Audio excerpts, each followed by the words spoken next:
ఈరోజు గార్డెన్ పార్టీకి వెళ్ళామండి. చాలా ఎంజాయ్ చేసాం. పూజ కూడా బాగా జరిగింది. చుట్టాలతో ఉంటే ఆ హ్యాపీనెస్ వేరు. ఇంట్లో ఉన్న నలుగురు కాకుండా అక్కడ మన అందరి కుటుంబం ఒకటైపోద్ది.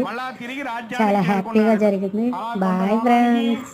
ఆ రాజ్యం అంతా కూడా సుభిక్షంగా మారి వర్షాలు కురిసి పంటలు పండి రాజ్యం అంతా సుభిక్షంగా మారిందట.